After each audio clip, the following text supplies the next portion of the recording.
What would you do if you encountered the person you once loved, now alone, vulnerable, and in need of your help? The city pulsed with the frantic energy of rush hour, its streets glowing with streaks of red and white as traffic inched forward. Ethan Harper sat behind the wheel of his sleek black luxury car, drumming his fingers against the steering wheel.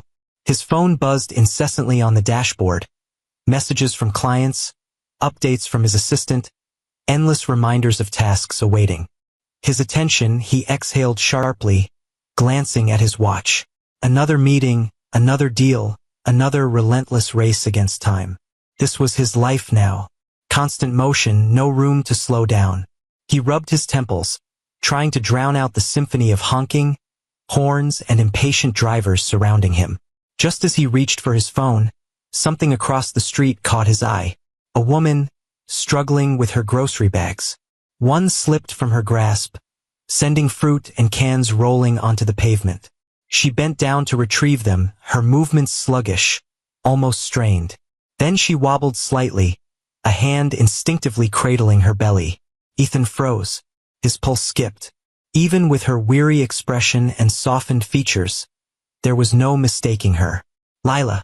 The city's noise seemed to blur into the background as the moment stretched, pulling him back to a time that felt like a lifetime ago. It had been months since he last saw her, and yet here she was, standing alone in the middle of a crowded street, visibly pregnant, struggling to gather her scattered groceries. Ethan Harper had built a life most people only dreamed of. A self-made millionaire with an empire that spanned industries. People admired his ambition, his tenacity, his relentless pursuit of success. He was the man who always won, the man who never stopped moving. But beneath the polished veneer of triumph, there was an emptiness that clung to him like an unwelcome shadow. He had a gift for reading people, for knowing exactly what to say to turn the odds in his favor. His meetings were legendary, some even claimed he had a sixth sense for business. But no one saw what came after. The quiet, solitary drives home. The cold dinners eaten at a table far too large for one. At night, when the city settled and his phone finally fell silent, he would roam his sprawling mansion. The echo of his own footsteps a stark reminder of just how empty it was. His home was filled with everything wealth could buy. Exquisite art, designer furniture, the latest technology, but none of it could mask the hollowness. He had spent years chasing his empire, but somewhere along the way he had lost something invaluable. Or perhaps he had simply refused to acknowledge what it was. When he let himself linger in the stillness for too long, his mind would wander, back to a time when life had been different. Warmer, fuller, less lonely. He could still picture her face as if it were etched into his memory. Lila. She had been there from the very start, when his dreams were just fragile hopes scribbled on the backs of napkins. They had lived in a tiny apartment that smelled faintly of fresh paint and takeout from the restaurant downstairs. The furniture was mismatched, the heater barely worked in winter, and there were nights when the fridge was so empty it was painful to look at. But none of that had mattered. They had each other, and back then that had been enough. Ethan, she would say, her voice soft but unwavering on the nights he came home frustrated from yet another rejection. You're gonna make it, I know you will. You just have to keep going. She had believed in him even when he struggled to believe in himself. She had stayed up with him through endless nights of brainstorming business plans, crunching numbers, trying to find a way forward. She had been his anchor, his greatest champion, the one who laughed at his terrible jokes and celebrated the smallest victories as if they had won the lottery. And now, here she was, alone, struggling and pregnant. Ethan's grip on the steering wheel tightened. For the first time in a long time, time itself seemed to stop. There was one night that would always stay with him, no matter how many years passed.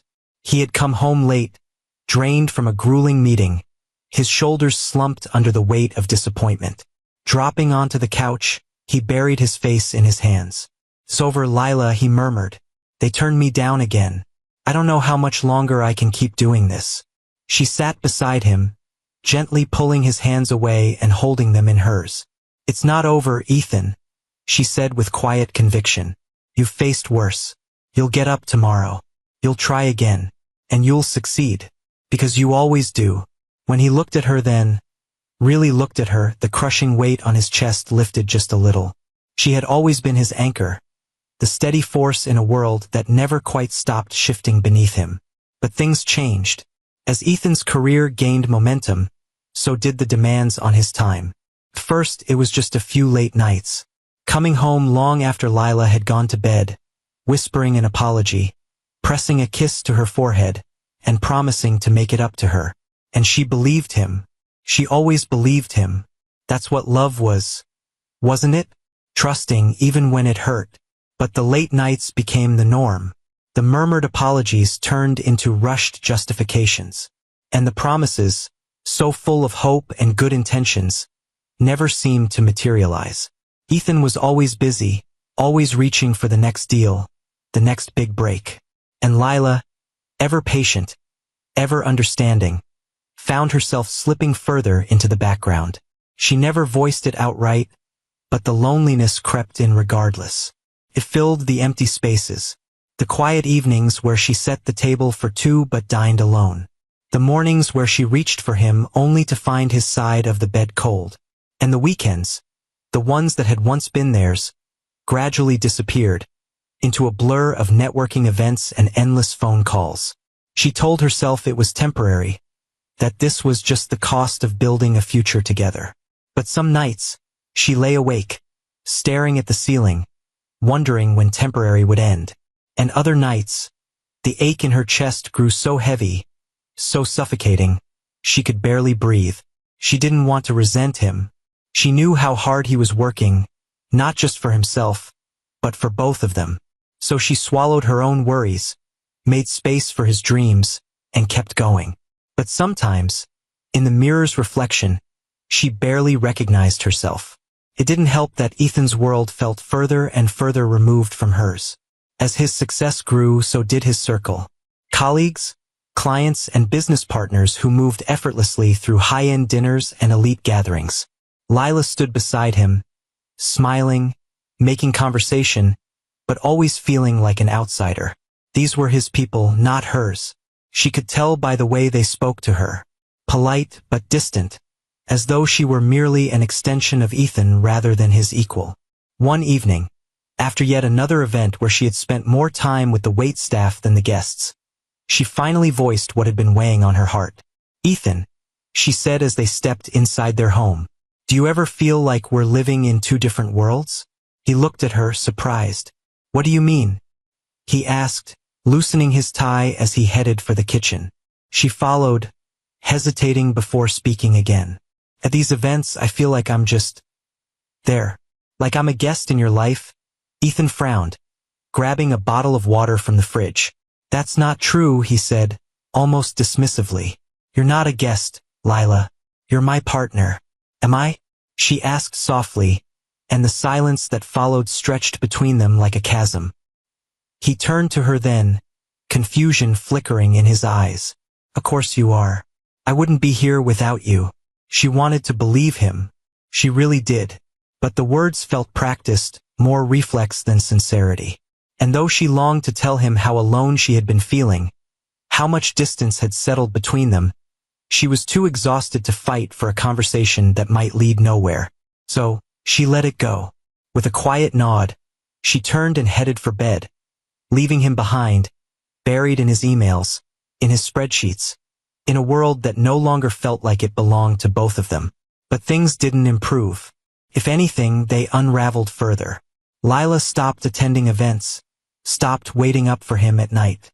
She threw herself into hobbies, into friendships, into anything that might distract her from the growing chasm between them. But no matter what she did, the loneliness remained, burrowing deeper, settling into a space inside her that she could no longer ignore. The breaking point arrived on a quiet Saturday morning. Ethan was in his office, lost in stacks of contracts, while Lila sat motionless on the couch, staring at the packed suitcase beside the door. She had been sitting there for what felt like hours, her heart hammering as she silently rehearsed the words she knew she had to say. When she finally stood and made her way to his office, her legs felt unsteady, as though they might give out beneath her. She knocked softly on the doorframe. Ethan glanced up, distracted.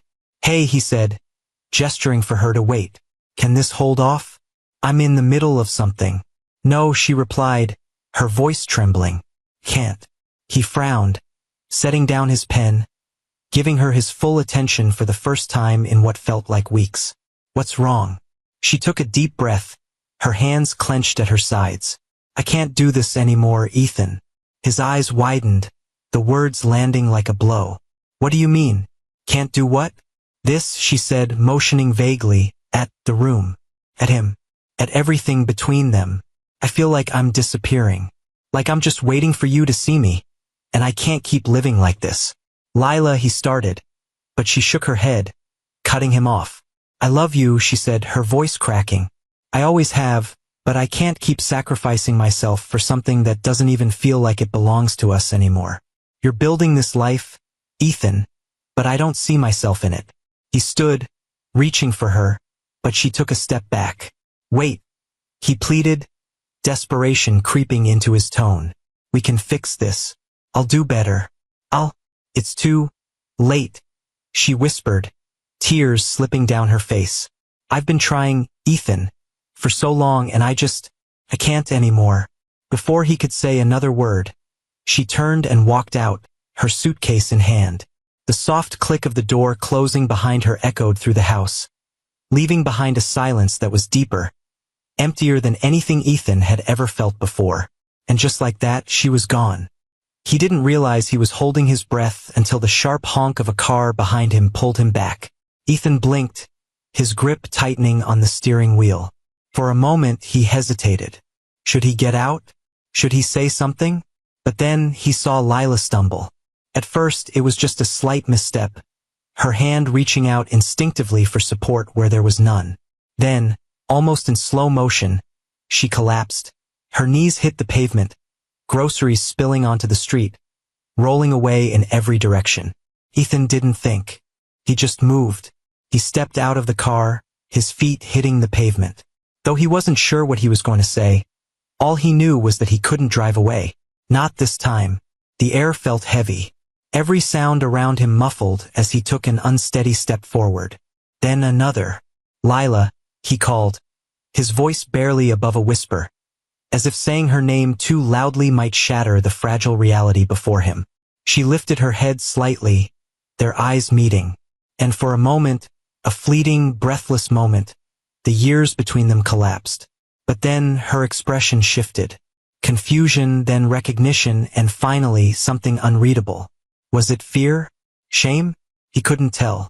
He didn't have time to figure it out. Her body wavered again, the last of her strength slipping away, and before he could think, he was moving. Lila! His voice cracked, louder this time, edged with panic.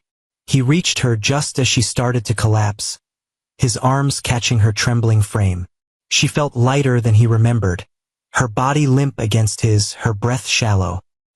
His heart pounded as he carefully lowered her to the ground, brushing a strand of hair from her face. Lila, can you hear me? It's Ethan, I'm right here. Her lips parted, a faint sound slipping out, but it was too soft to understand. Her eyelids fluttered weakly, and for a second, he thought she might say something. But then, they shut completely, her body growing heavier in his arms. No, he muttered, shaking her gently. Stay with me, Lila. Please. She stirred, her head lolling against his chest. Ethan? She breathed, so quiet he almost didn't hear it. I'm okay. You're not okay. He shot back, though the desperation in his voice outweighed any frustration. You just collapsed in the middle of the street. Lila. What's going on? What's wrong? Her fingers twitched weakly, drifting toward her stomach. That's when he noticed it. The way her other hand cradled her abdomen, instinctive and protective.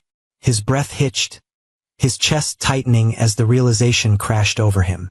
She was pregnant. Is it the baby? He asked urgently, leaning closer. Is something wrong? Lila, talk to me. No, she murmured, her voice barely there. Just tired. He echoed, disbelief threading through the word. Lila, you collapsed. That's not just being tired. He cut himself off, exhaling sharply. Now wasn't the time to argue. Not when she looked like she might lose consciousness at any second. He needed to act. "All right," he said firmly, as much to himself as to her. "We're going to the hospital. Right now." "No," she protested, her fingers weakly clutching his sleeve. "I don't need to." "Lila, stop," he interrupted, his tone both soft and unwavering. "You can explain everything later, but right now this isn't up for debate. We're going." Her lips parted as if to argue, but no words came out. Instead, her grip slackened, her hand falling limply to her side. Ethan didn't hesitate. He carefully scooped her up, cradling her against his chest as he rose to his feet. She felt so small, so fragile, and the realization twisted something deep inside him. "Just hold on," he murmured, voice quieter now. "I've got you." He moved quickly, weaving through the crowded sidewalk as people barely spared them a second glance.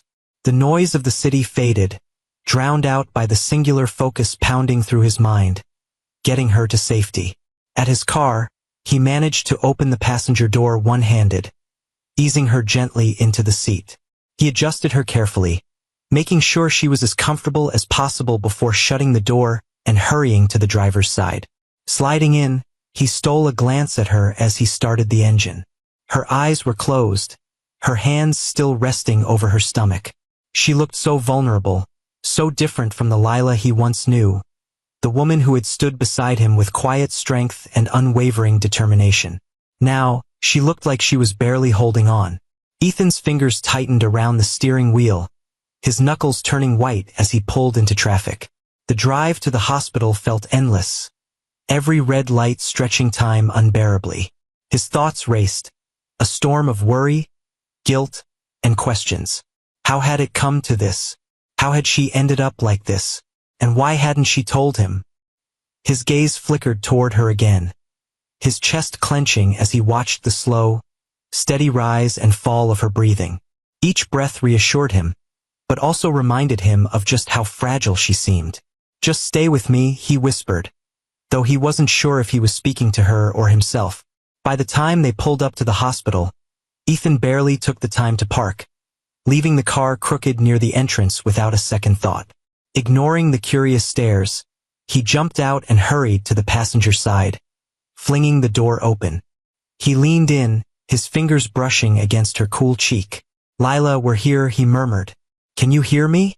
Without a moment's hesitation, he gathered her into his arms, holding her tightly as he strode toward the hospital doors. The blast of cool air inside barely registered as he stepped through, his entire focus on the unmoving woman in his arms. Around him, nurses turned, their expressions shifting to alarm as they took in the scene. "She collapsed," Ethan said urgently. "She's pregnant. Please help her." The staff sprang into motion, one of them wheeling over a chair. "Set her down here," a nurse instructed. Ethan hesitated, reluctant to let her go. But finally, he nodded and carefully lowered her into the seat. She stirred slightly, her head tilting to the side as they began to wheel her away. "Can I? Should I?" Ethan started, but a nurse cut him off. "Wait in the lobby, we'll update you as soon as we can." So he paced, his footsteps echoing against the linoleum, his thoughts tangled in worry. Every few minutes, his gaze flicked to the double doors she had disappeared behind, silently pleading for someone to walk through and tell him she was all right. The minutes dragged, stretching unbearably long. Finally, a doctor emerged, his calm demeanor doing little to soothe the knot of fear in Ethan's chest. "How is she? Is she?" His voice faltered. "Is the baby?" "She's stable," the doctor assured him. "The baby is too, but she's severely malnourished and exhausted. We're giving her fluids and monitoring her condition. She needs rest and proper care, but for now she's okay." Ethan let out a breath he hadn't realized he was holding, relief washing over him. "Thank you. Can I see her?" The doctor nodded. "She's sleeping, but you can sit with her. Just keep it quiet. She needs rest more than anything." Ethan followed him down the hall, his heart pounding with every step. When they reached the room, he hesitated at the doorway, his fingers tightening around the frame. Lila lay still on the bed, her face pale, her hands resting protectively over her stomach. She looked so small, so fragile, and guilt hit him like a punch to the gut. He stepped inside, pulling a chair close before sinking into it. For a while, he just watched her breathe, trying to find the right words, but nothing came. Outside, hushed voices drifted in from the hallway. He hadn't meant to eavesdrop, but the words froze him in place. "She doesn't have insurance that covers this," a nurse murmured. "Her bills are months overdue. I don't know how she's been managing." "I heard she's been living out of her car," another voice replied, "and she's pregnant. It's a miracle she even made it here." Ethan's stomach twisted. Living in her car, overdue bills. He turned back to Lila, his chest tightening. How had things gotten this bad? How had she ended up here, alone, struggling, barely surviving? His jaw tensed as he pushed himself to his feet, the chair scraping against the floor. Moving to the bedside, his hands curled into fists at his sides. "Lila, how did it come to this?" His voice was quiet, but thick with emotion. "Why didn't you tell me?" Her eyelids fluttered, her gaze unfocused as she turned slightly. Then she looked away, staring out the window. "Because I couldn't," she whispered. "Not to me? Not to you," she repeated. He took a step closer. "Lila, you've been living out of your car. You're pregnant. Why didn't you say something?" Her fingers tightened slightly over her stomach as she exhaled shakily. "Because I didn't think you'd care, Ethan," she said, her voice laced with something he couldn't quite decipher. "Not after everything." Her words hit harder than he expected. "Lila?" His voice cracked with guilt. "That's not true, isn't it?" she asked, finally meeting his gaze. Her expression was unreadable, exhaustion deep in her eyes. "You barely noticed me back then. Why would this be any different?" He opened his mouth to argue, but no words came. She wasn't wrong. He had failed her before, and now that failure sat heavy on his chest. Lila sighed, her eyes drifting toward the ceiling. "This wasn't supposed to happen," she murmured. "I left because I thought I could start over. I thought I could build a better life." "What happened?" Ethan asked gently, leaning in. She paused for a long moment before speaking again. "I gave my savings to my cousin Mia. She promised to repay me, but then she lost her job. Then I got downsized. I couldn't keep up with the rent. I tried to make it work, but..." She shook her head, trailing off. "One thing after another, eventually, I couldn't afford the apartment anymore. I ended up living in my car. It broke down a few weeks ago." Ethan stared at her, his chest tightening with every word. "Why didn't you reach out to me?" he asked, his voice softer this time. "Because I didn't want to," she replied plainly, meeting his gaze. "I didn't want you to see me like this, Lila." But she shook her head, cutting him off. "I've been getting by, Ethan. Barely. But I've managed. I didn't need you swooping in to fix things. Not after everything that's happened." She had every right to feel that way. Ethan leaned back, running a hand through his hair as he absorbed everything she had said. For the first time in years, he saw the cracks in the life he had built. The places where he had failed. Not just her, but himself. "I'm sorry," he said quietly, after a long silence. "For everything." She didn't reply, her eyes drifting closed again as exhaustion took over. Ethan sat there, watching her breathe. And for the first time he felt the full weight of what he had lost. What he had let slip away. And in that moment, he realized just how much he wanted to make things right. Over the next few days, Ethan came to the hospital regularly to check on Lila. She seemed to be improving, her color returning, and her movements less sluggish. However, a quiet tension still lingered between them, an unspoken weight neither of them had addressed. A nurse entered, offering a warm smile as she helped Lila adjust her gown for the ultrasound. Ethan sat beside her, his hands clasped tightly, in his lap, trying to appear calm even though his chest felt like it might burst. Lila reclined on the examination table, her shirt lifted just enough to expose her rounded belly. The nurse applied cool gel to her skin, and the rhythmic swoosh of the baby's heartbeat filled the room. Ethan's breath caught at the sound. It was so steady, so real. He couldn't look away from the monitor, from the faint outline of the tiny life inside her. Felt surreal, like something out of a dream. He stayed silent, his eyes glued to the screen. The doctor entered, smiling cheerfully, clipboard in hand. "Ah, there's the little one," he remarked, glancing at the monitor, looking healthy and right on track. "Congratulations, Dad." Ethan's heart stopped for a moment. "What?" The word escaped him, sharper than he intended, slicing through the calm of the room. His gaze snapped to Lila, his eyes wide. The doctor, oblivious to the sudden tension, chuckled lightly.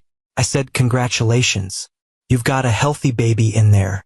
Ethan's mind was spinning as he turned back to Lila. She wasn't looking at him. Her gaze was fixed on the ceiling, her lips pressed tight. Her silence was deafening. In that instant, he knew. "Lila, is the baby mine?" She didn't respond, but her eyes flickered. Just a brief, involuntary movement that confirmed everything. Ethan felt as if the ground had shifted beneath him, the air suddenly thicker, harder to breathe. His hands clenched the armrests as he tried to process the revelation. "Why didn't you tell me?" His voice was low, barely controlled. Hurt and anger swirled within him, maybe a little of both. "Why didn't you think I deserved to know?" Lila turned her head slightly, her expression guarded. "Because it wouldn't have made a difference," she said softly. "You barely noticed me back then, Ethan. Why would this be any different?" His heart clenched at her words, like they had struck a nerve he didn't even know was there. "That's not fair," he said, shaking his head. "You know that's not fair, isn't it?" She retorted, her voice sharp. She sat up slightly, wincing as she shifted. "You weren't there, Ethan. You weren't there when I needed you, when we were supposed to be building a life together. You were always too busy. Too busy for me. Too busy for anything that wasn't your work. And now you think you can just step in and fix everything?"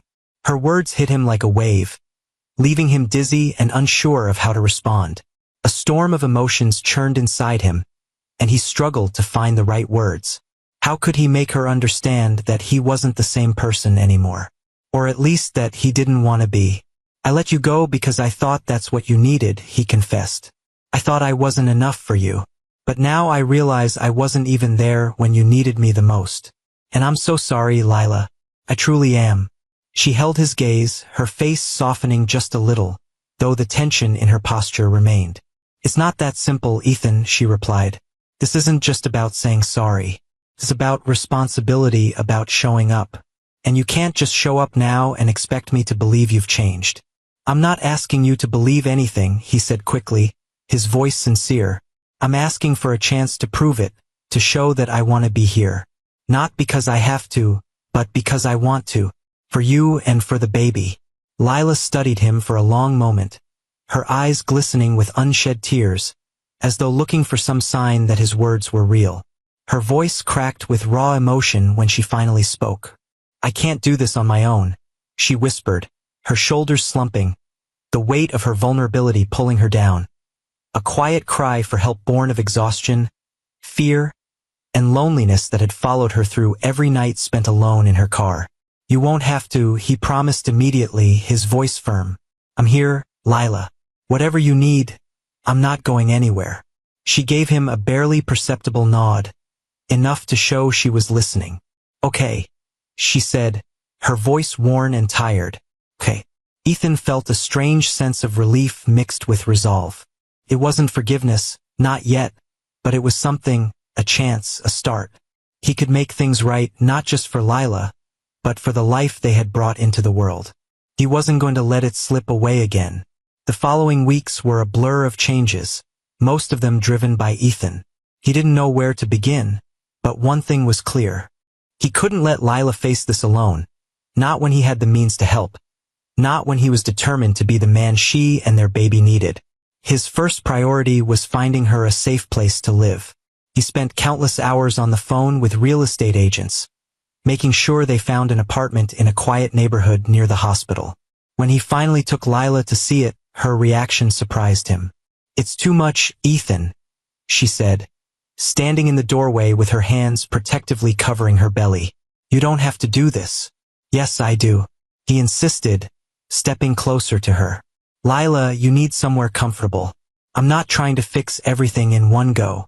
I'm just trying to make things easier for you. For both of you.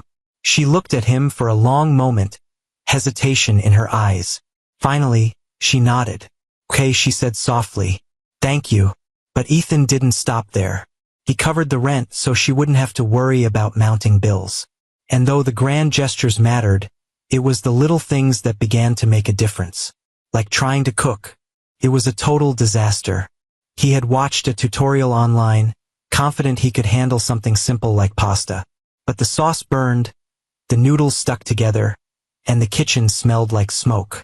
Lila stood in the doorway, amusement in her eyes, as she watched him frantically wave a dish towel at the smoke detector. You know, she said, suppressing a laugh. There's this great thing called takeout. You might want to try it sometime. Ethan turned to her, cheeks flushed not only from the heat of the stove, but from embarrassment. I was trying to do something nice. He muttered, though his lips curved into a sheepish smile. She stepped closer, shaking her head. Well, I appreciate the effort, she said, taking the spoon from his hand. But maybe next time just stick to salad. They both laughed, the sound breaking the tension that had lingered between them for so long. He also made sure to go with her to every doctor's appointment, sitting beside her in the waiting room and asking questions during the checkups. Initially, Lila seemed taken aback by his interest, her eyebrows lifting in surprise when he asked about things like due dates and feeding schedules. But gradually, that surprise softened, transforming into something gentler, maybe gratitude or even trust. You don't have to come to every appointment, she said one afternoon as they left the clinic. She adjusted her coat, casting him a look that was part curiosity, part hesitation. Most guys would leave this to the moms. I'm not most guys, he replied simply, holding the door open for her. And this isn't just about you. It's about us figuring this out together. She didn't answer immediately, but the faint smile tugging at her lips spoke volumes. Their conversations began to flow more easily, the silences between them less awkward. Ethan found himself looking forward to their time together, even the quiet, everyday moments. He started spending more time at her apartment, bringing groceries, helping her organize the baby's things, just being present. Gradually, the walls Lila had built around herself started to come down. One evening, after dinner, takeout this time, they sat on the couch. Ethan glanced at her, his chest tight with a feeling he couldn't put into words. She was folding tiny onesies, her movements tender, as though each piece of clothing held a special meaning for her. Lila, he said quietly, breaking the comfortable silence. She looked up, halting mid-fold. Yeah, he hesitated, his fingers tracing random patterns on the edge of the coffee table. There's something I need to tell you. Her brow furrowed slightly, and she set the onesie down. Okay, she said, her tone cautious. What is it? Ethan took a deep breath, his gaze dropping to the floor. I thought that if I became successful, if I built this life for us, it would make me worthy of you. I thought it would fix everything. But all it did was push you away. Lila's expression softened. She leaned back slightly, her hands folding neatly in her lap. Ethan, she said, her voice slightly shaky. I never needed you to be perfect. I didn't need the big house or the fancy job or any of that. I just needed you to try. Her voice broke, and her eyes shimmered with tears. That's all I ever wanted. His chest tightened, her words weighing on him like a heavy blanket. I'm trying now, he whispered. I know it's late, maybe too late. But I'm here, and I'm not going anywhere. She stared at him for a long moment, the silence hanging between them. Slowly, she nodded. I know, she said softly. It wasn't forgiveness, not exactly. But it was enough. For the first time in years, Ethan felt like he was exactly where he was supposed to be. And maybe, just maybe, they could move forward together. Then, in the middle of the night, the phone rang. Ethan had just drifted to sleep when his phone buzzed on the nightstand, its sharp ring cutting through the quiet. Groggy, he grabbed it, squinting at the screen. Lila's name appeared, and his heart skipped a beat before racing with anxiety. Lila, he answered, his voice tight. It's time, she said, her voice trembling. I think it's happening, Ethan. I'm scared. Stay put, he said, already out of bed and pulling on his shoes. I'm on my way. Just breathe. I'll be there in 10 minutes. The drive to her place felt endless. Each red light, every slow car, made his anxiety tighten further. By the time he reached her building, his hands were shaking on the steering wheel. He found her on the couch, pale and sweating, one hand on her belly, the other gripping the armrest. Ethan, she gasped as he rushed toward her. I think it's too soon. It's okay, he said, crouching beside her and taking her hand. We'll get through this. Let's get you to the hospital. He helped her to her feet, moving quickly but carefully. She winced with each step, her grip tightening on his arm as they made their way to the car. Once he helped her into the passenger seat, his hand lingered on her shoulder for a moment. We've got this, he said, though his heart was pounding in his chest.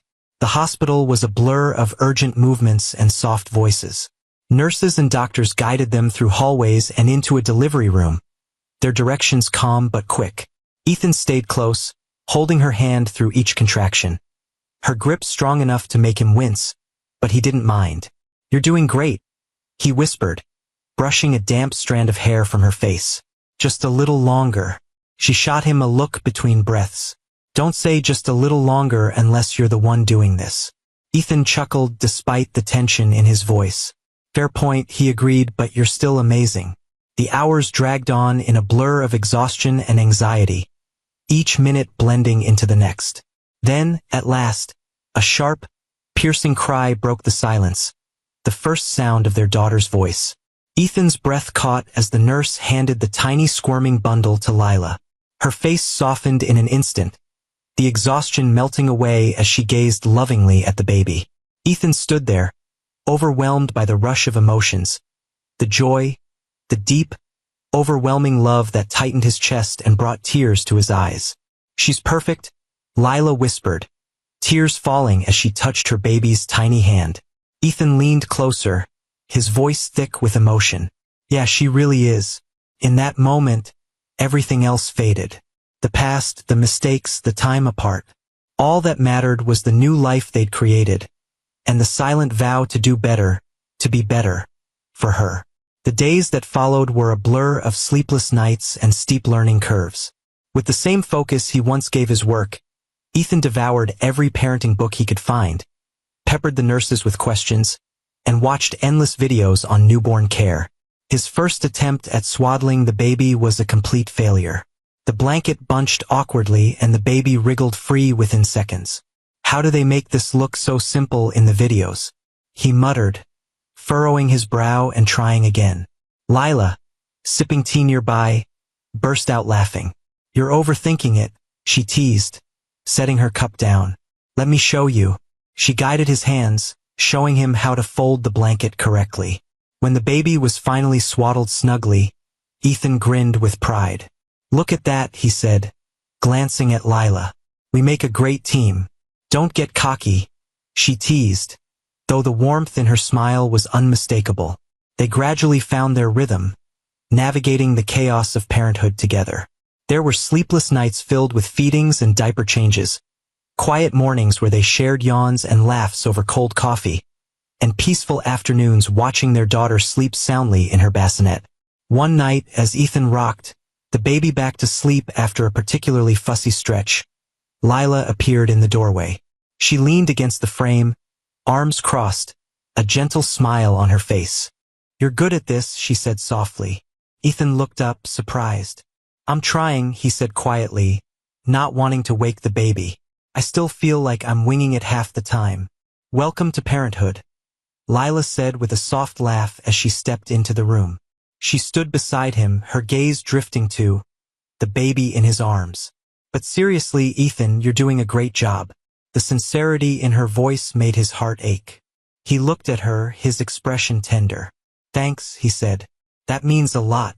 As time went on, the walls between them continued to crumble. They started taking walks in the park, pushing the stroller as they shared quiet moments watching their daughter laugh at the trees and passing dogs. They talked more about the baby, their dreams, and even the things they'd avoided for so long. One evening, As they sat on the couch with their daughter peacefully asleep in her crib, Ethan turned to Lila. He began, his voice unsure. I never thought I'd get a second chance with you, with all of this. Lila paused, her expression unreadable for a moment. Then she smiled softly. You earned it, she said simply. It wasn't quite forgiveness, not yet, but it was a step forward. And as they sat there, the quiet warmth of the moment surrounding them, Ethan realized that this messy, imperfect, beautiful life was everything he'd ever wanted. And this time, he wasn't going to let it slip away. The unsent letters. Before you dive into this incredibly emotional journey, take a second to hit that subscribe button and tell me in the comments, what's a secret that changed your life forever? Did you know our mum? The tiny voice sliced through the crisp London air like a shard of ice. Arthur Hayes froze, a bouquet of white lilies still clutched in his hand. He came to this quiet corner of Hampstead Cemetery every Tuesday, a ritual offering at Eleanor's grave. But he'd never expected to find two identical little girls standing before the headstone. What did you say? He asked. Not yet turning around.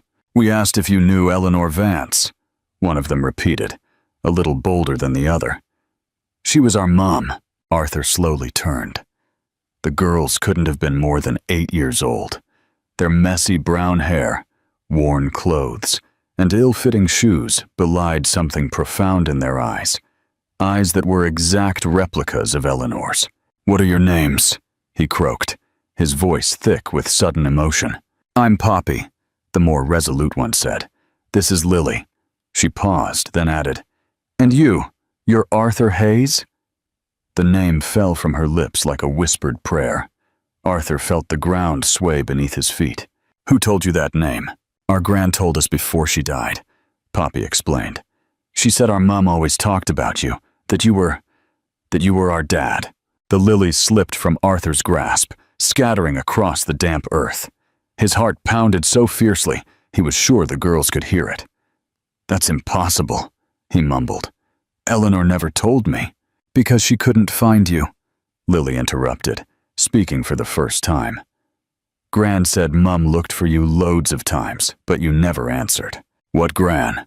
Arthur asked, trying to clear his reeling mind. Eleanor had no family. The lady who looked after us after Mum died, Poppy clarified. She wasn't our real Gran, but that's what we called her. She worked at the hospital where Mum spent her last days. Arthur stepped closer to the girls. Now he could see them more clearly. They not only had Eleanor's eyes, but also her small nose and the shape of her mouth. The resemblance was so striking, it hurt to look. Where have you been living? At the children's home, Valentina replied. But the director said we're too old to stay there now. They're going to separate us. We don't want to be separated, Lily cried suddenly, tears streaming down her cheeks. We're twins. We have to stay together. Arthur felt a strange sensation in his chest, as if something was breaking and mending all at once. How did you get here? A man from the home helped us, Poppy explained. He said we had a right to know who you were. He drove us here, but he left a while ago. Arthur looked around. The cemetery was empty, just the three of them standing before Eleanor's grave. The sun was beginning to set, and a chill settled in the air. Are you hungry? The girls nodded timidly. Come with me, Arthur said, gathering the scattered lilies. Let's talk somewhere warmer. As they walked towards his car, Poppy took her sister's hand and whispered something in her ear. Lily nodded, then ran up to Arthur. Mr. Hayes, she said, tugging on his jacket. Are you really our dad? Arthur stopped. He looked at the two girls watching him with a mixture of hope and fear. He had no answer for that question. Not yet, he replied honestly. But we're going to find out. Look what we have, Poppy said, pulling a crumpled envelope from her worn backpack. They were sitting in a small cafe near the cemetery. Arthur had ordered them burgers, but they'd barely touched them. Too nervous. Poppy spread a yellowed piece of paper on the table. It was Eleanor Vance's death certificate. Arthur read the date. 3 years ago. A knot tightened in his throat. It says here she died at Royal London Hospital, Arthur murmured. I didn't even know she was ill. Mum didn't want to bother you, Lily explained softly. Gran told us Mum said you had a new life. Arthur closed his eyes. He remembered the last months of his marriage with Eleanor, the constant arguments, her wanting children, his refusing again and again. I'm not ready, he'd told her. My own father was terrible to me. I don't want to repeat that. Is there anything else? He asked. Poppy pulled out another paper, smaller and folded many times. Gran gave us this too. Arthur unfolded the paper. It was a page from a notebook in Eleanor's handwriting. It simply read, Arthur Hayes, father of Poppy and Lily Vance. Please look after them if anything happens to me. Arthur's hands trembled. This doesn't prove anything, he said, though his voice sounded unsure. Anyone can write a name on a piece of paper. So you don't believe us? Poppy asked, her eyes welling up with tears. It's not that I don't believe you, Arthur responded quickly. It's just that I need to be sure. To protect you both, too. He fell silent for a moment, thinking. If they really were his daughters, his whole world would change. If they weren't, these girls still needed help. We'll get a DNA test, he decided. It's the only way to know the truth. What's that? Lily asked. It's a test that compares my blood to yours, Arthur explained. If we're family, it'll show up in the results. The girls looked at each other. Will it hurt? Poppy asked. Just a tiny bit, like a mosquito bite. Arthur pulled out his phone and searched for a clinic that did DNA tests. He found one that was open late. We can go right now, he said. The results take 3 days. On the way to the clinic, the girls were quiet in the back seat. Arthur watched them in the rearview mirror. Lily sucked her thumb, and Poppy hugged her. At the clinic, a kind nurse explained the procedure. She took blood samples from all 3. The girls were very brave, though Lily cried a little. The results will be ready on Friday, the nurse said. Do you have somewhere to stay in the meantime? Arthur looked at the girls. He hadn't thought of that. We have to go back to the home, Poppy said sadly. No, Arthur replied immediately. You're coming with me. The girls looked at him, surprised. Really? Lily asked. Really. Until we know the results, you're staying with me. Arthur called the children's home and spoke with the director. He explained the situation and arranged for the girls to stay with him temporarily. That night, in his London flat, Arthur put clean sheets on the living room sofa. You can sleep here, he told them. Tomorrow we'll buy proper beds. The girls put on the pajamas they'd brought in their backpacks. They were tiny and had holes. Mr. Hayes, Poppy said before lying down. What will happen if the test says you are our dad? Arthur sat on a chair facing them. Then we'll be a family, he replied, and I'll look after you forever. And what if it says no? Arthur thought for a moment. Then I'll help you find a good family to adopt you. Together. The girls smiled for the first time all day. Good night, Mr. Hayes, they said at the same time. Good night, he responded. But Arthur couldn't sleep that night. He stayed awake, staring out the window, thinking about Eleanor. Why had she never told him she was pregnant? Why had she left without a word? Deep down, he already knew the answer to the DNA test. These girls had to be his. The white envelope arrived on a Friday morning. Arthur held it in his hands for several minutes without opening it. Poppy and Lily were eating cereal at the kitchen table, watching him nervously. Aren't you going to open it?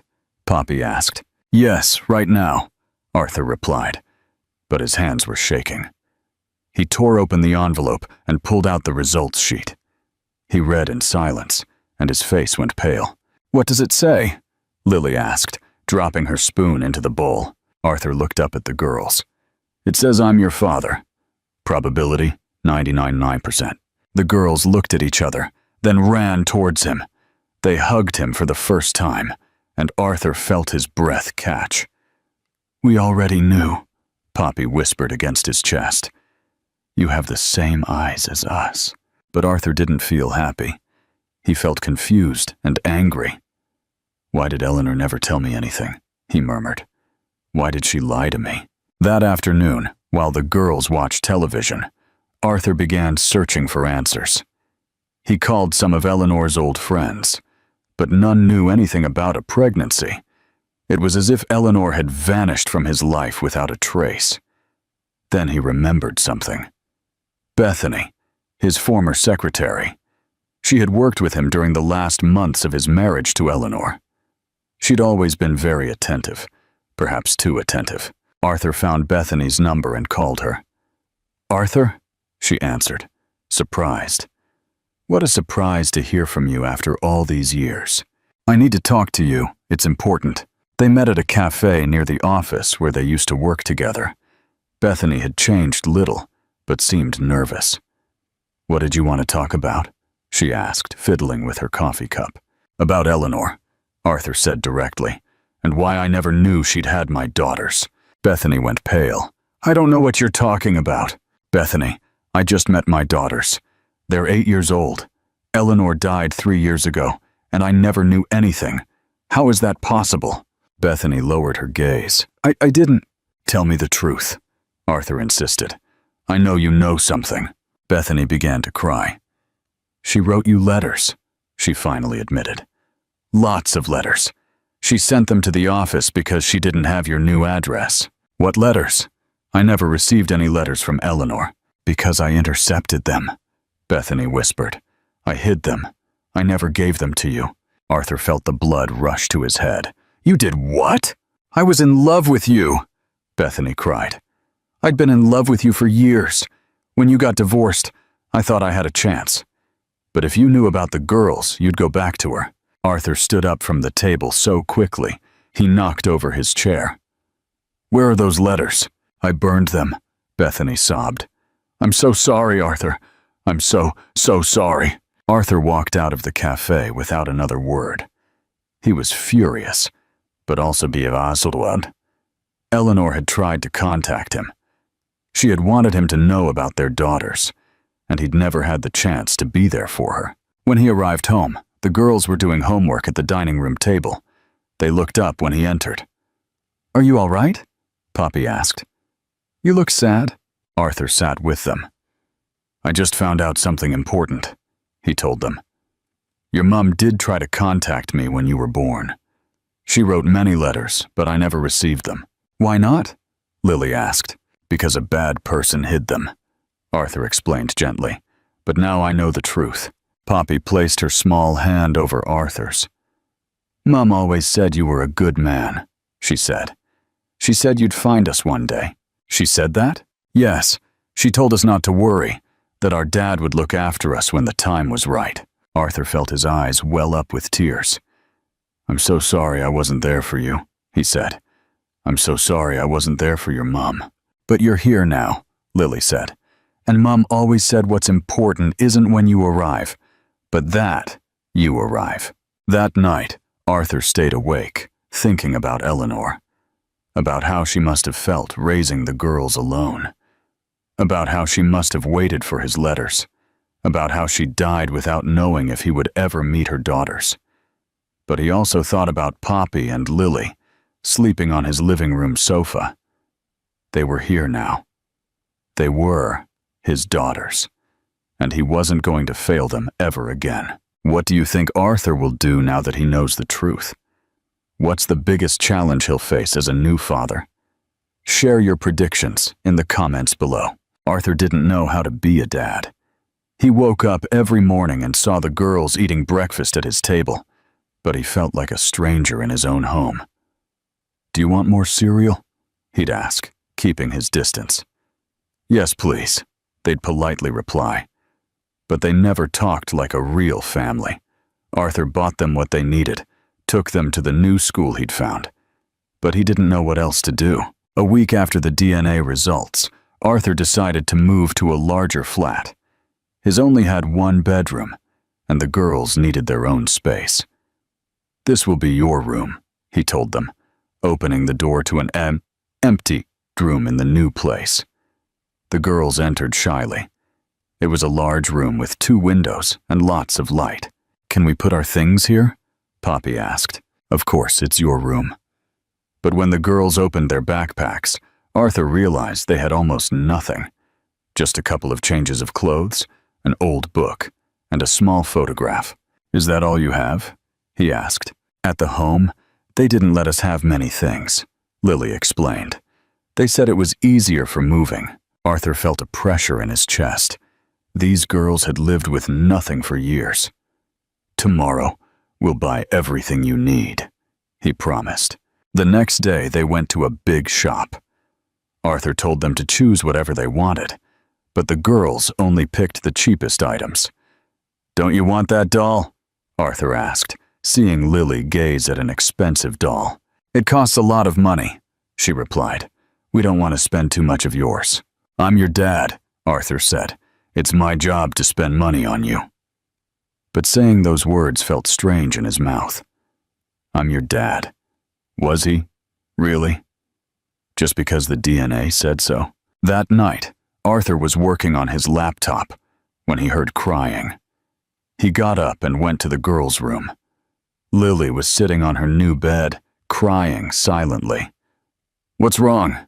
he asked from the doorway, not entering. "I can't sleep," Lily sobbed. "I miss Mom." Arthur stood there, not knowing what to do. He should hug her. He should sit with her. His own father had never comforted him as a child. "You'll be all right," was all he could say. "You'll feel better tomorrow." He went back to his room, but he felt terrible. He had failed.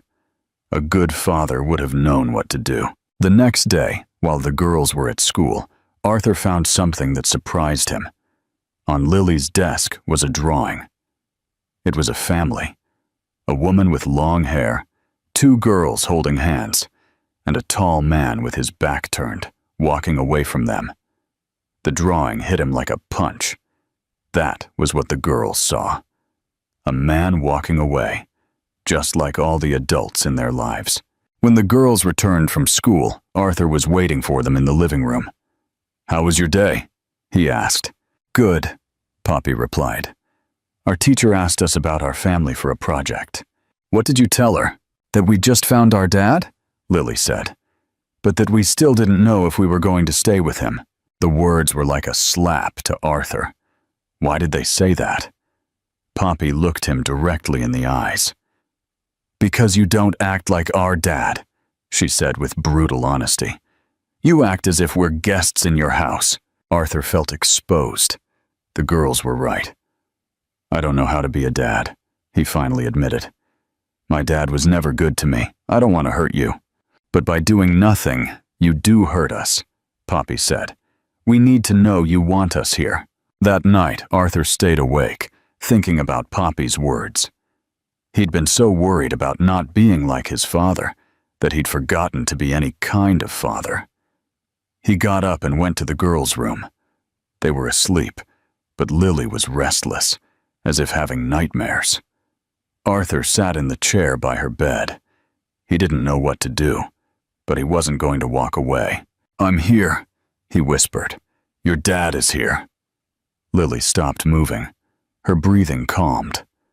Arthur stayed there all night, watching over his daughter's sleep. For the first time, he felt like what he was, a father. The next day, when the girls woke up, they found him asleep in the chair. "Did you stay here all night?" Poppy asked. "Yes," Arthur replied, rubbing his aching neck. "And I'll stay every night necessary." The girls smiled. It was the first real smile they'd given him. The doorbell rang on a Saturday morning. Arthur opened the door and found an older lady with a walking stick and a plastic bag in her hand. "Are you Arthur Hayes?" the woman asked. "Yes." "How can I help you?" "I'm Bethany Clark. I was Eleanor's neighbor when the girls were babies." Arthur felt his heart quicken. "Please, come in," he invited her. Poppy and Lily were watching cartoons in the living room. When they saw the lady, they ran to her. "Mrs. Clark!"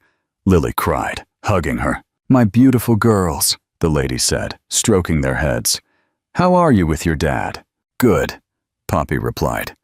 He stays with us at night when we have nightmares. Mrs. Clark looked at Arthur with approval. Eleanor would be happy to know that, she said. They sat in the living room. The lady took a worn notebook from her bag. I came to bring you this, she told Arthur. Eleanor gave it to me before she went to the hospital. She asked me to give it to you if you ever showed up. Arthur took the notebook with trembling hands. On the cover, it said, "For Arthur," in Eleanor's handwriting. Is it Mum's diary? Poppy asked. Yes, my dear. Your mum wrote in it every day ici. Toi, every onde. Why didn't you give it to us before? Arthur asked. Because I didn't know where to find you, Mrs. Clark explained. Eleanor told me your name, but I didn't have your address. When I saw in the newspaper that you'd won that Entrepreneur of the Year award, I knew it was you. But I didn't know if you'd want to know about the girls. Eleanor knew I'd been successful? Of course she did. She always followed you in the news. She was proud of you, though also very sad.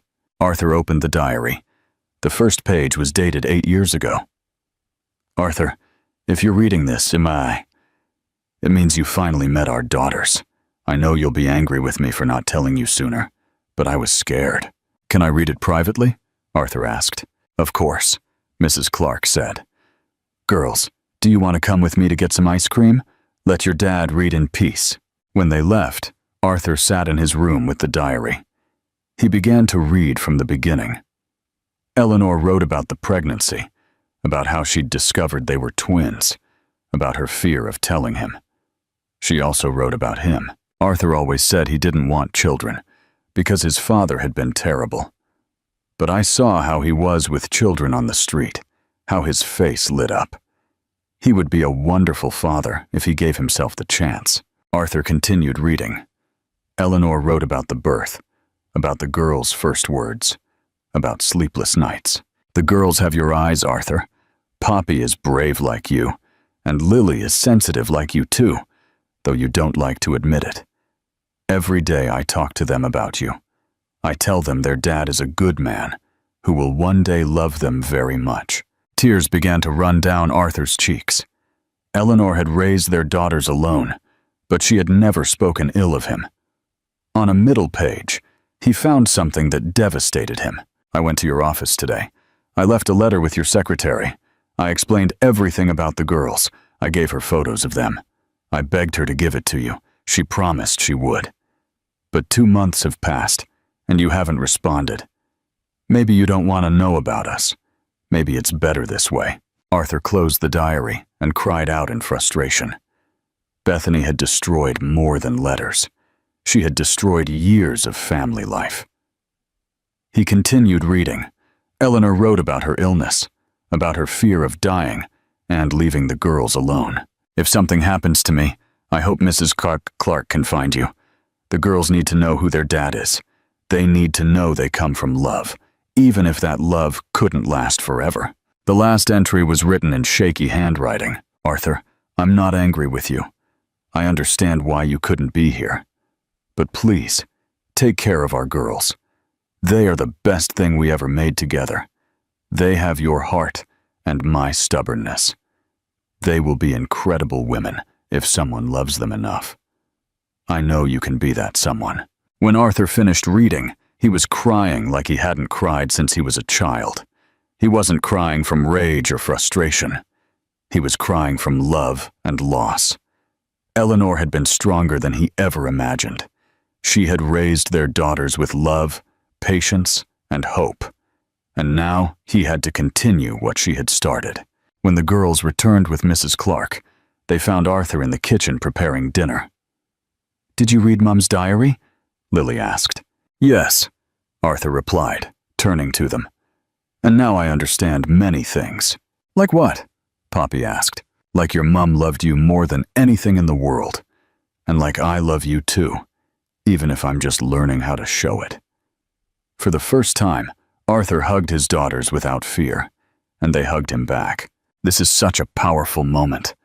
What do you think will happen next for Arthur and his girls? And what's the most important lesson you've learned about family? Let me know your thoughts in the comments. Dad, Poppy's bleeding! Lily screamed from the kitchen. Arthur rushed from his office and found Poppy sitting on the floor, her hand wrapped in a red towel. Broken glass from a tumbler was everywhere. "What happened?" he asked. Kneeling Bedjura. "The glass slipped when I was washing the dishes," Poppy explained through tears. "I wanted to help with the cleaning." "It's okay, my love. Don't worry," Arthur said, carefully picking her up.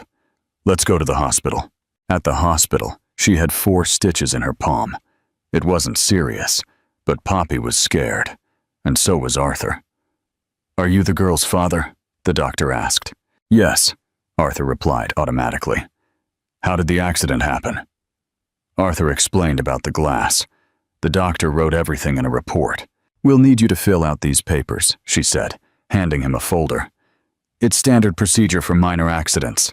2 days later, Arthur received an unexpected call. "Mr. Hayes, this is Ms. Davies from Social Services. We need to speak with you about the Vance girls." Arthur's heart stopped. "What about my daughters?"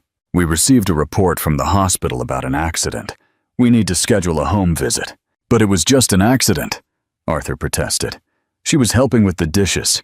"I understand, sir, but it's our duty to verify the girls are in a safe environment. We'll be there tomorrow at 10. Arthur hung up the phone, his hands trembling. What if they took the girls away? What if they decided he wasn't fit to be a father? That night, he explained to Poppy and Lily what was going to happen. "Are they going to take us back to the home?" Lily asked, scared. "I won't let that happen," Arthur promised. "They're just coming to make sure we're okay." But inside, he was afraid too. The next day, Ms. Davies arrived with another social worker. She was a serious woman with glasses and a folder full of papers. "May I see the girls' rooms?" she asked. Arthur showed them the entire house, the food in the fridge, the girls' beds, their new toys. "Do the girls attend school regularly?" Ms. Davies asked. "Every day," Arthur replied. "Here are their report cards." "Do they have medical care?" "Yes, I've already registered them with my health insurance. Here are the cards." Ms. Davies spoke with the girls privately. Arthur stayed in the living room, nervous, trying to overhear the conversation. After an hour, the social workers left. "What did they say?" Arthur asked the girls. "They asked if you treat us well," Poppy said. "We told them yes. They also asked if you have girlfriends or if you drink alcohol," Lily added. "And what did you tell them?" "The truth," Poppy replied. "That you don't have a girlfriend and that we've never seen you drink. We also told them that you stay with us when we have nightmares." A week later, Arthur received another call from Ms. Davies. "Mr. Hayes, we need you to come to an appointment with the family court judge. There are some concerns about the girls' custody." Arthur felt his world collapsing. On the day of the appointment, Arthur arrived at the courthouse with his solicitor. To his surprise, Bethany was there too. "What's she doing here?" Arthur asked. "Ms. Bethany Scott requested a hearing," Ms. Davies explained. "She claims to have important information regarding your ability to care for the girls." Arthur couldn't believe what he was hearing. Bethany was going to testify against him. When they entered the courtroom, the judge was a serious-faced, middle-aged woman. "Mr. Hayes," the judge said, "we are here to determine if you are fit for the legal custody of Poppy and Lily Vance." Bethany spoke first.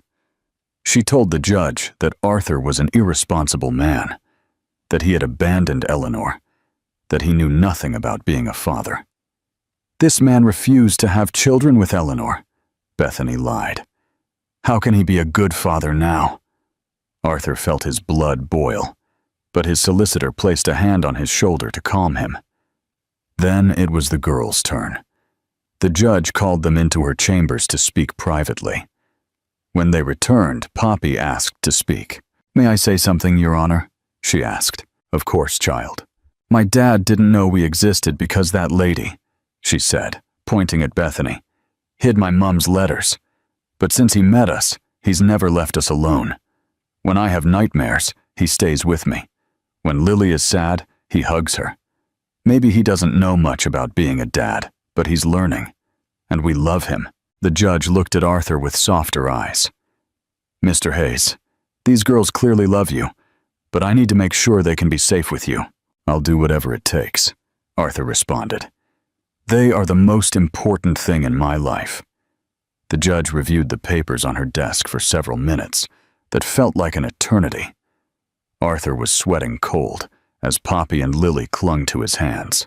Mr. Hayes, the judge finally said, I'm going to order a psychological evaluation and parenting classes. I also want a social worker to visit your home every week for 3 months. What does that mean? Arthur asked. It means that for now, the girls can stay with you under supervision. But if you don't comply with all the requirements, I will have to reconsider custody. Bethany stood up from her seat. That's not fair, she cried. He knows nothing about being a father. Ms. Scott, the judge replied firmly. You've given your testimony. And I must say that admitting to intercepting correspondence doesn't help you much as a credible witness. When they left the courthouse, Arthur hugged his daughters with relief. But he knew the battle wasn't over. Over the next few weeks, Arthur did everything the judge had ordered.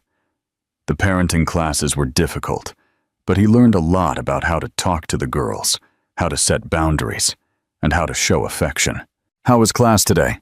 Poppy would ask when he returned. I learned it's okay to tell you I love you every day, Arthur would reply. Before, I thought it was too much. It's never too much, Lily would say. Hugging him, the psychologist was also helpful. He helped him understand that his fear of becoming like his father had led him to not be any kind of father. You are not his father, Mr. Hayes, the doctor explained. You can choose to be different. The social worker's visits became routine.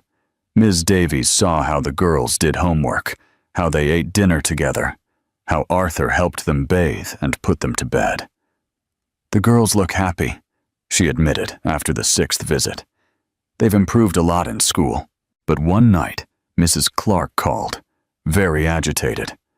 Arthur, I found something else among Eleanor's things. It's very important. The next day, the lady arrived with a shoebox full of papers. Eleanor kept copies of all the letters she wrote to you, she explained. She also had receipts from when she went to your office.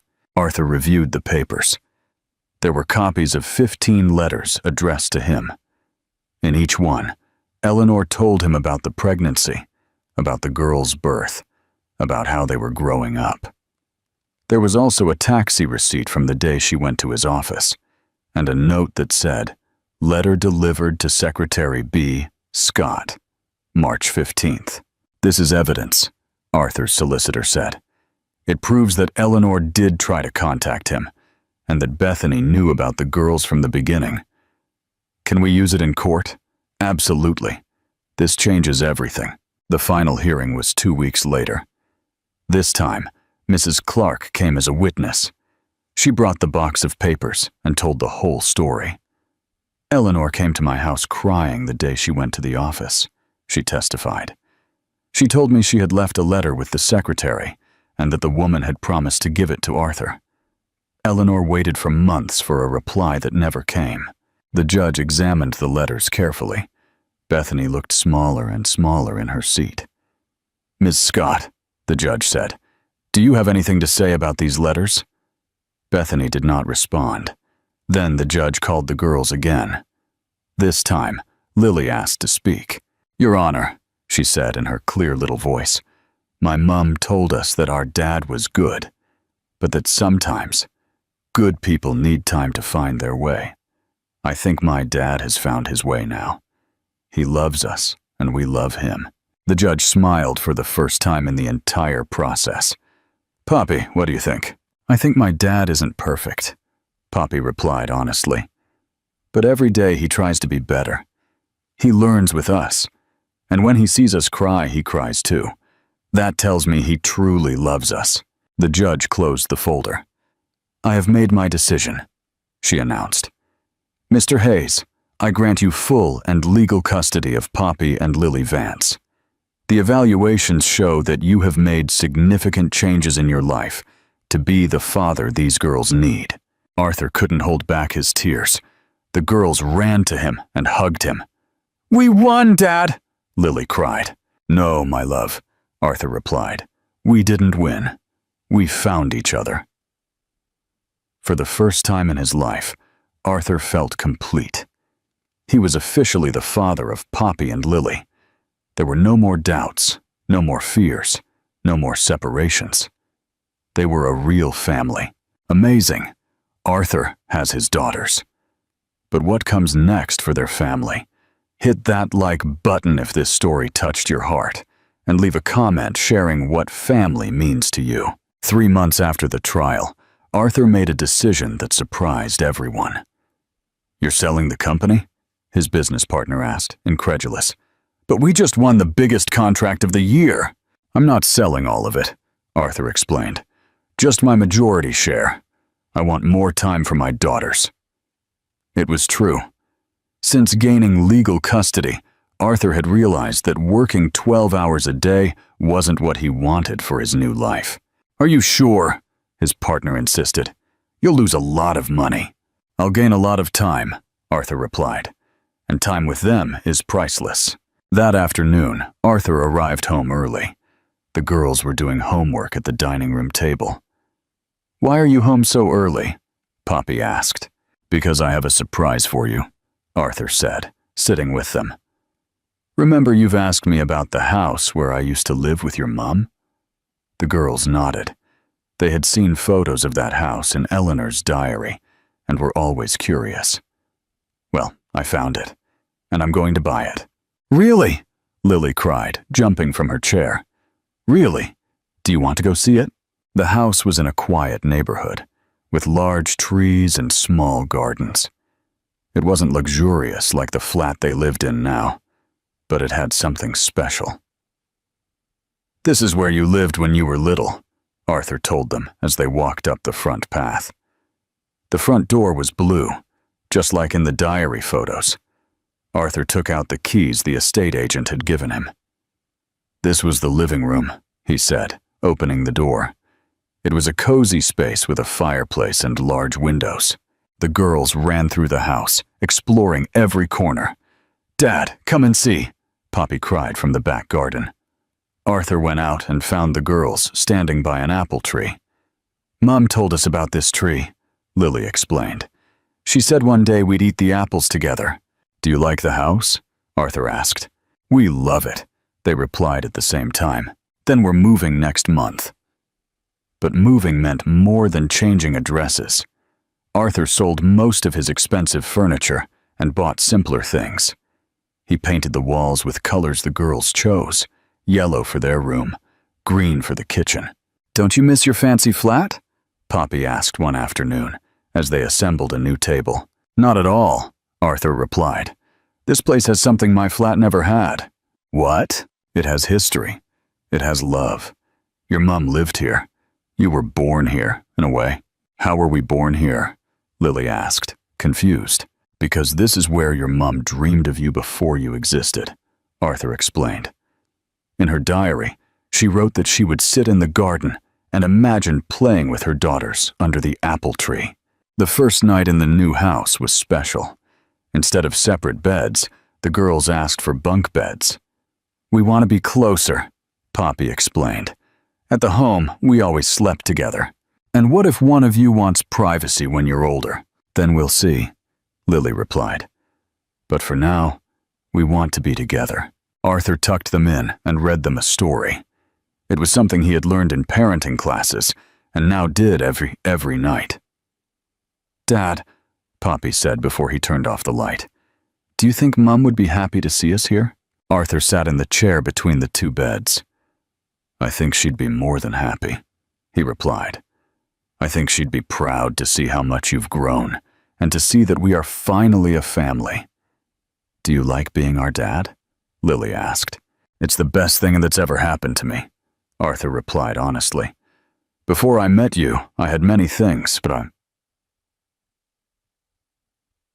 I didn't have a family. Now I have everything I need." The girls smiled and closed their eyes. Arthur stayed for a while longer, watching them sleep. He thought about Eleanor, about what his life would have been like if he had known about the girls from the beginning. But he also thought about the present, about how every day he learned something new about being a father. He was no longer the rich and lonely man who visited graves. He was no longer the endlessly working businessman trying to fill a void in his heart. Now he was Dad, and that was more important than anything else he had ever been in his life. The house felt complete with the girls' laughter, with their backpacks discarded by the entrance, with their drawings stuck on the fridge. For the first time in years, Arthur felt at home. 2 years later, on a Saturday morning, Arthur woke to the sound of laughter in the kitchen. He got up and found Poppy and Lily making breakfast. "Good morning, Dad," they said when he appeared. "Good morning, girls. What are you making?" "Surprise pancakes," Lily explained, flour on her nose. "It's the anniversary of when we moved into the house." Arthur smiled. The girls had grown so much in these 2 years. Poppy was now 10 and taller, more self-assured.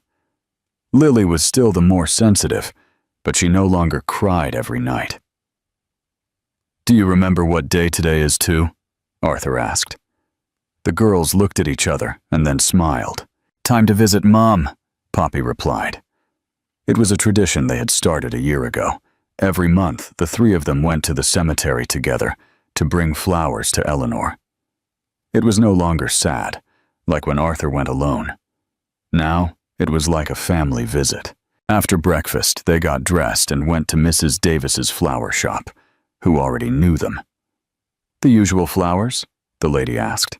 Yes, but today we need 3 roses instead of 1, Arthur said. 3? Why 3? Mrs. Davis asked. 1 for Mom, 1 for Dad, and 1 for us too, Lily explained. Because now we're a complete family. At the cemetery, they walked along the path they now knew by heart. Eleanor's grave was clean and well tended. Arthur had placed a new headstone with a photo of Eleanor smiling. "Hello, Mom," Poppy greeted, kneeling by the grave. "We brought new flowers. And we have lots to tell you," Lily added. Arthur stood behind them, watching his daughters talk to Eleanor as if she were there listening. "Dad learned how to braid hair," Poppy told the headstone. "He doesn't make my pigtails crooked anymore. And now he cooks really well," Lily added. "Yesterday he made your chicken and vegetable recipe. We thought of you when we ate it." Arthur stepped closer and placed a hand on each girl's shoulder. "What else do you want to tell your mom?" "That we don't have nightmares anymore," Poppy said. "Well, sometimes we do, but Dad is always there. And that we have friends at school," Lily added. "We're not the weird new girls anymore. And what else?" The girls looked at each other as if they had planned something. "That we love you very much," they said at the same time. "And thank you for leaving the letters so Dad would know the truth." Arthur felt his eyes fill with tears. After 2 years, the girls still surprised him with their wisdom and their love. "My turn," Arthur said, kneeling beside them. "Eleanor, I'm sorry it took me so long to find them. I'm sorry I wasn't here when you needed me.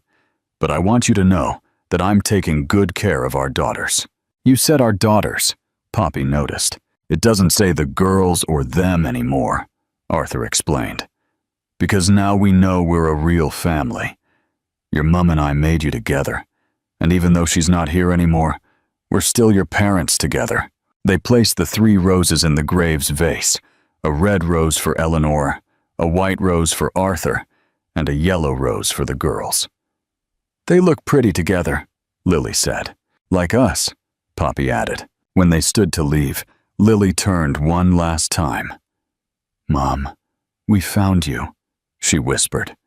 "And he looked after us, just like you said he would." Poppy took Arthur's other hand. "And we look after him too," she added. "Because that's what families do." Arthur closed his eyes and squeezed his daughter's hands. He felt a peace he had never known before. He was no longer the man who came alone to the cemetery with flowers and guilt. He was no longer the rich but empty businessman. He was Dad. He was part of a family. He was exactly who he had always been meant to be. When he opened his eyes, he saw the 3 roses moving gently in the breeze, as if Eleanor were there with them, smiling. "Let's go home," Arthur said. "Let's go home," the girls repeated. And the 3 of them walked together towards their new life, carrying Eleanor's love with them forever. Did Arthur, Poppy, and Lily's story move you? This beautiful tale about paternal love, second chances, and the importance of family reminds us that it's never too late to find our way, and that true love can overcome any obstacle. If this story touched your heart as it touched ours, don't forget to like the video and share it with your loved ones, who also need to remember the transformative power of family love. Your support means everything to us. If you enjoyed the unsent letters and want to keep seeing more emotional stories like this, subscribe to the channel and hit the bell icon so you don't miss any episodes. We love creating content that reaches the heart, and with your subscription, you help us continue sharing these stories that connect us as human beings. And tell us in the comments, from what country are you watching us? We want to know where our beloved followers are from.